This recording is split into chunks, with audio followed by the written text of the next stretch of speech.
les hématomes de son supplice. Dans la nuit du 6 septembre, la jeune dame, dont nous préférons préserver l'anonymat, a été torturée par les éléments de la police du CSP7. Son tort, elle aurait dérobé le téléphone de son employeur. Et quand les policiers sont venus, ils m'ont jeté dans leur véhicule, m'ont mené au niveau des commissariats. Là. Ils ne m'ont même pas demandé une question comme ça pour que je leur ai rencontré des trucs qui sont passés là. Et puis directement, ils sont en train de me coiffer. Et Dyson là, il est là aussi. Il a dit que comme bien là, je vais dire là où j'ai laissé son téléphone, caché ton téléphone là-dedans. J'ai dit je n'ai pas pris son téléphone devant Dieu.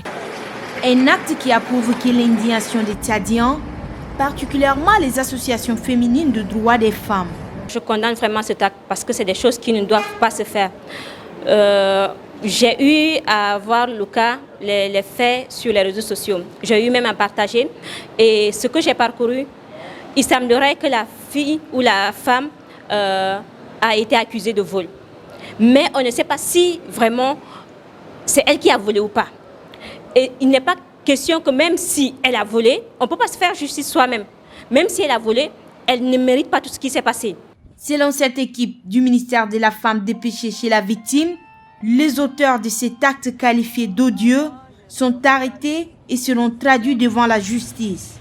Au Tchad, les violences faites aux femmes sont récurrentes.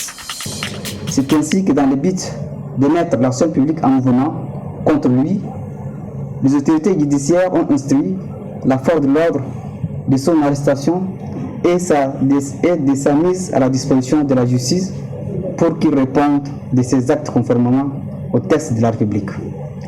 Et c'est comme ça qu'il a été appréhendé et déféré au parquet d'instance de N'Djamena suivant les instructions de ces autorités judiciaires.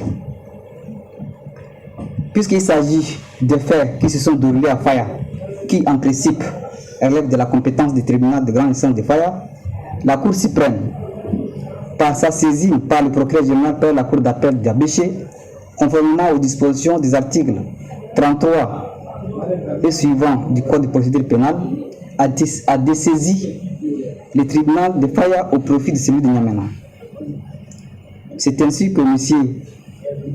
Ahmad Bédé Tolouni, conseiller national de la République, a été auditionné sur le procès verbal régulier et mis sous mandat de dépôt en date du 7 septembre 2023 par le procureur de la République de N'Djamena qui nous sommes, sous le chef d'accusation suivant: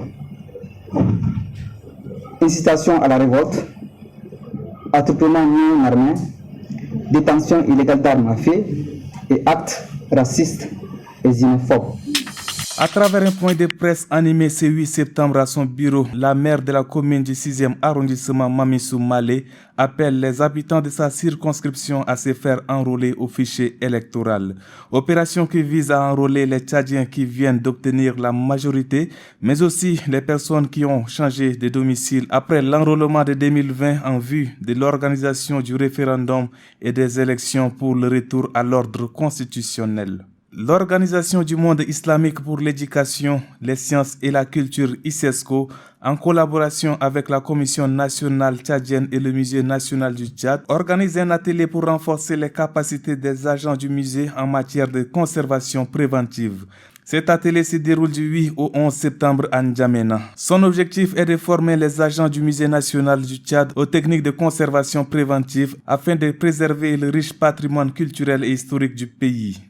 E-sport pour finir, l'équipe nationale de volleyball a eu raison de la Zambie 3-1 au championnat d'Afrique de volleyball au Caire en Égypte. Le Tchad qualifié pour les quarts de finale et jouera contre la Libye. Le président de la Fédération tchadienne de volleyball, par ailleurs président du COST, Idriss Dokoni Adjiker, tient à renouveler ses encouragements aux joueurs et au staff technique.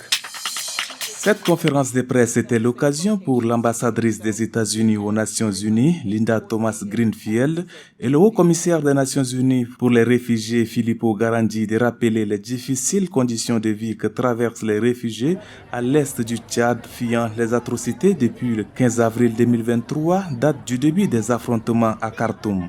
Linda Thomas Greenfield a profité de l'occasion pour réitérer l'annonce d'un financement de près de 163 millions de dollars d'aide humanitaire pour le Soudan et les pays voisins.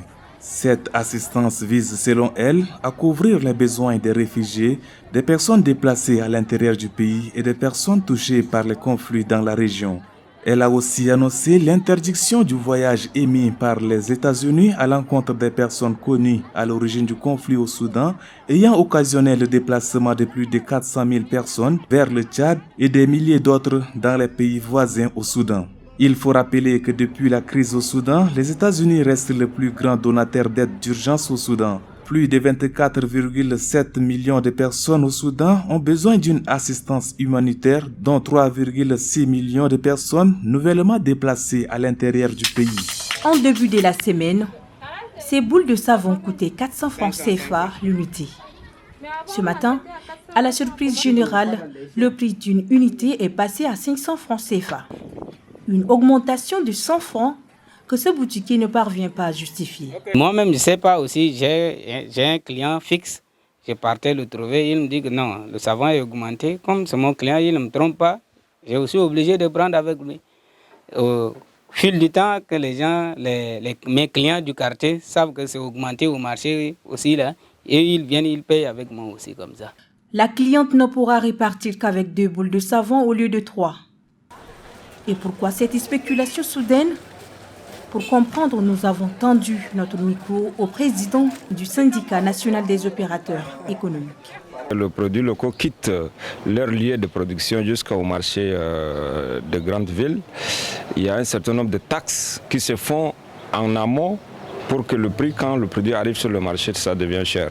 Lequel, les agents de contrôle, les eaux et forêts, le prix des carburants, l'état de la route. Donc tout ça font que le produit local devient de plus en plus cher. Et encore, là aussi, il faudrait reconnaître que le commerçant qui produit le prix, ils font aussi leur loi parce qu'il n'y a pas le contrôle d'État. Dans les murs de la Chambre de commerce, ces spéculations au marché sont dues à la crise soudanaise. Toutes nos importations à partir de l'Est ont été stoppées. Et donc, tout est non seulement stoppé, mais aussi les activités économiques et activités de production au Soudan s'est également arrêtées à cause de la guerre. Et donc, au lieu de faire des mouvements de marchandises ou de denrées alimentaires de l'Est vers l'Ouest, maintenant c'est de l'Est, c'est de l'Ouest que ça va vers l'Est. C'est depuis plus de 7 mois que les prix des produits de première nécessité ont grimpé dans tous les marchés du Tchad. Et les ménages qui en souffrent tirent la sonnette d'alarme. À 17h, Coco a déjà enfilé son tablier. Il ne reste que les gants. Après avoir coupé, râpé les ingrédients, la vingtaine alerte ses clients sur les réseaux sociaux que les plats sont prêts. Elle fait bien sa cuisine, c'est bien cuit. Et elle a beaucoup de condiments qui vont avec. Elle cuisine bien et c'est une jeune sœur, donc il faut la soutenir. Au menu de ce petit café, des nouilles, du spaghetti accompagné de la viande hachée. Et les clients en raffolent. Raison de la motivation de la jeune femme. Je me suis dit non, que je ne dois pas laisser la vie des autres m'abattre. Je dois me concentrer sur ce que j'aime faire. C'est ce que j'aime faire et c'est ça qui va me donner à manger, c'est ça qui va m'élever. Déjà étudiante, Coco faisait des plongées pour payer ses scolarités. Après sa licence, elle tient ce petit café devant chez elle, à Moursal, pour joindre les deux bouts.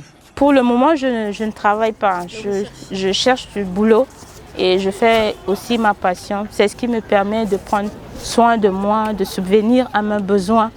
Mon papa me dit souvent qu'il a tellement dépensé sur moi et que je dois aller chercher du boulot et que je ne dois pas rester là, que mon truc là c'est un tourne-dos. Il me dit ça souvent, mais moi quand il dit ça je ris quoi et je le réponds aussi, c'est un tourne-dos classique. Mais ne t'inquiète pas, ça va être un grand restaurant, ne t'inquiète pas. Comme elle, des milliers de jeunes diplômés se reconvertissent à d'autres métiers de circonstance. Des activités qu'ils exercent sans grande vocation, mais finissent parfois par prendre le dessus sur eux.